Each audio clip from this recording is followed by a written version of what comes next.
and we'll begin with Representative McDonald. If you can come on up and present. My first time, Right there. does it matter here?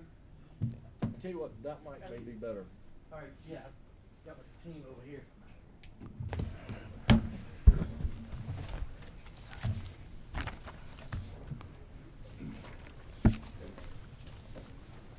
All right, just go ahead and begin. Thanks. All right. Thank you, Mr. Chairman. Committee, thank you for letting us bring House Bill 162 here today. It's Groundhog Day in Georgia. This was done last year when we did the tax rebate, $1 billion income tax rebate to the citizens of Georgia. Basically the bill mirrors the one that the governor proposed last year and passed. It highlights basically that it's a $500 for joint tax filer, $375 for head of household, $250 for a single filer, and it's for the those that have filed for their 2021 and 2022. So this will not happen till after the 2022 filing that they'll be able to get that income tax rebate. Basically, it's part of the governor's package, and he's talked about it in his State of the State address, and just wants to give back to the citizens of Georgia what's theirs and not the government's. All right, thank you. Any particular questions from the committee? Here we go. Very good. Go ahead. Yeah, Chairman just to Martin. follow up, is this the first hearing? We're going to have this again? First hearing. So I know we're going to have, just if I were to read, I understand what you said and what the governor wants. This is a refund. Yes, sir. And I just want, if we could look, to the extent I asked the commissioner earlier about what had been done previously, just make sure if there's any language in there that has any ambiguity in it, that the IRS could look on it a different way relative to the federal taxation on it, that we just take care to make sure we did that maybe like we did before, so that we put because I know that's the governor's intention, your intention, this committee's intention is to not create a taxable event unless they had gotten a tax benefit from the state tax they had paid before that. So that was the only thing I would do, just because I know the IRS, or at least, isn't it true, I think I know the IRS would look for just any little word in there they could because it's $1 billion, so if they can make it taxable, they get 200 million of it, and I don't think that's our intent. Well, I'm not going to speak for the Revenue Department. I'll let them speak for themselves. But I'm sure, the Georgia Revenue Department can't control the IRS. No, they can't. I know, but the language in there that we put can direct they look for keywords in there, anything other than a tax refund, to make it a taxable income event. So I'm sure we've taken care of that. But just to reiterate, I'm going to let Austin speak on that. We can definitely review that as a team. As the commissioner mentioned earlier, we typically don't comment on federal taxability. There were some instances where, it is within the realm of possibility, but we'll make sure that everything is buttoned up. But with the exception of changes in years, this is the same bill that was brought before y'all last year that also explicitly states that this will not be subject to state taxation, which we as DOR do control. So. Representative Buckner. Thank you. I was wondering, when the governor and all of his staff were thinking about doing this again, was there ever any kind of conversation about, instead of just doing a blanket refund like this bill proposes, and doing something that's more long-term, like an earned income tax credit? Was there any conversation about that? Well, I was not privy to any of those conversations. Of course, this is the governor's package that he gives us as a floor leader for us to carry, and basically this is just a mirror of last year's rebate to the taxpayer to give back what is the taxpayers that's in surplus. So I think we just want to keep it simple, get this money back so they understand what they got last year is going to be the same thing as they're getting this year. Just to keep, because there was a lot of questions of how much I'm going to get, and we're doing this again this year. They should understand, and we shouldn't get all those calls as a representative of that area. I think it's just to keep it clean and simple instead of trying to confuse. They understand these, 500, 375, and 250 is pretty easy to figure that out for the taxpayer. May I follow up, Mr. Chair?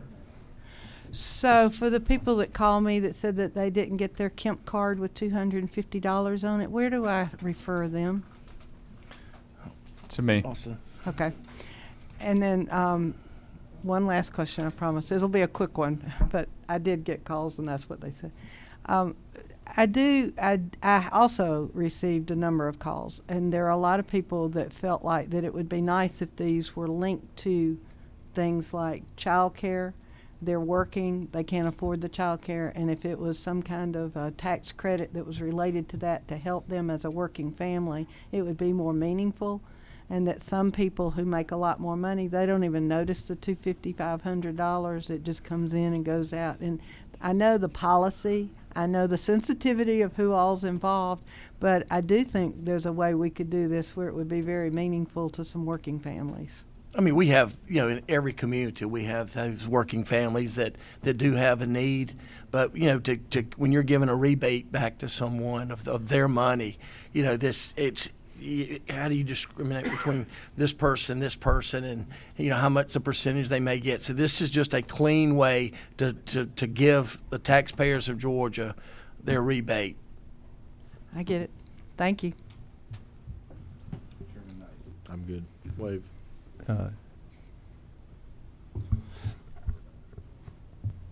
Are you on there? I Chairman don't know. Martin, go Yeah. ahead. Yeah. So isn't it true what you just said is what I wanted to make clear. We're not debating tax policy here. This is just a simple thing of we're giving people a tax refund. Yes. Based on if you're a single or if you're head of household or thing. So, Representative Buckner, you want to have drop a bill. In my opinion, if you want to have a policy debate. But what the governor was doing here is giving Georgians their money back. Isn't that true? That is true. A small portion of their Yes. money back. $1 billion. Unless that was all they paid. $1 billion may be a small portion in Augusta. It's a large portion in North Fulton County. It could be a very I'm that large poor portion country of the undertaker. It could be so I 100%. If somebody only paid everything's relative. $250 in taxes, they would get 100% of their taxes back. Large portion. Well, that's something that, That is when true. you get these calls, they may assume they've paid, or there may be extensions, and that's something that the question we need to ask back to someone that calls us. So, are you sure you paid your taxes, or do you have an extension? And so that's a fair question to ask those callers. Oh yeah. I look forward to it. Very helpful. Zero, there's nothing to give back. If you paid $500, you get $500 back. You're at the same place that somebody that paid zero. Correct. Isn't that true? You're already there. Yes. This is not. I credit the governor. He didn't try to make tax policy, which is a collaborative effort between the legislative branch and the executive branch. He's issuing a refund. Thank you, sir. This is a hearing only, first hearing, so we will look into hearing this again Okay, at some good. point in the future. I hear you. Probably soon. All right. Thank y'all. Thank you, Mr. Chairman. All right, we're adjourned. Thank you. Thanks for playing.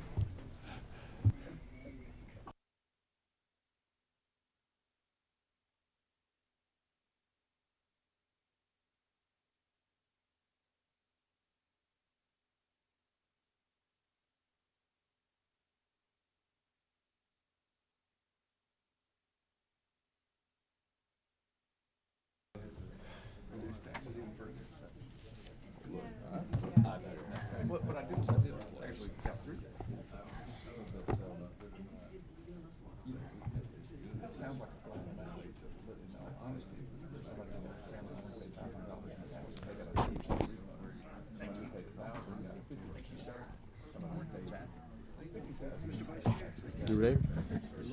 All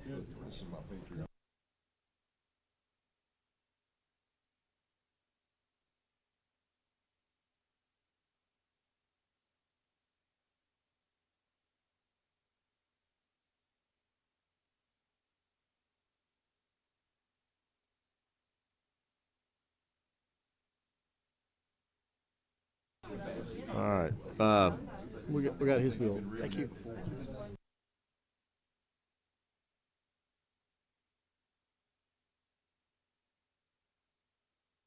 All right, we're going to call the Valorem Subcommittee to order. We've got one bill today.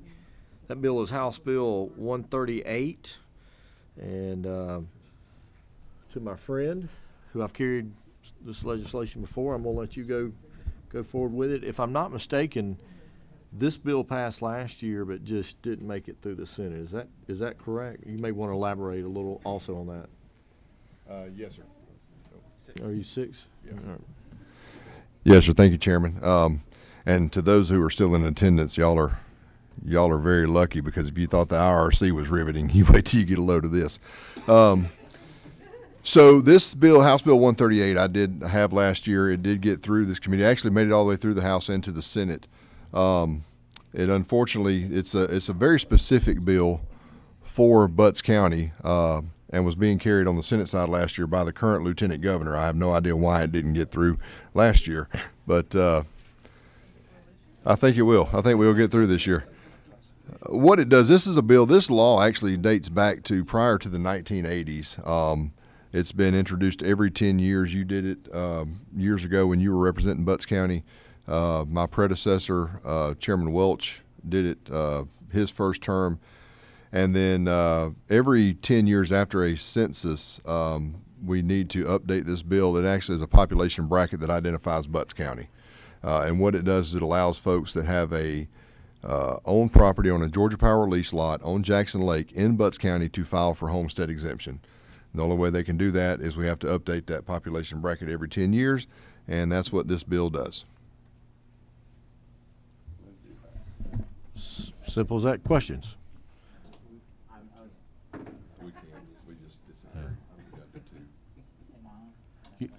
You're on. You're on. No, Mr. Chairman, I was just going to say I know we kind of beat this to death last year, and I think looking around the room, I think everybody was here. So if it's not a hearing only, I'll make a motion. Well, I tell you what, we're going to stick right now, and it's a good point that we've done it before. But right now, we're going to make sure that we're adhering to the long-standing policy of 2 hearings. Even though we've heard this, I think in the best interest, and we're going to have hearings next week.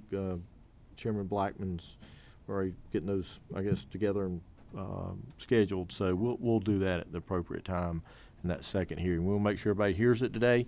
Is there any questions regarding? Is it not true? You'll be welcome back to the next hearing. Yes. Yes, ma'am, I believe that is true, and I look very forward to restating this bill's position again. Thank you. Seeing no further questions, I think that's the only thing on our ad valorem agenda today. And with that, we will be adjourned. Is that it for the? And that will be all for the Ways and Means Subcommittee hearings today. Thank you.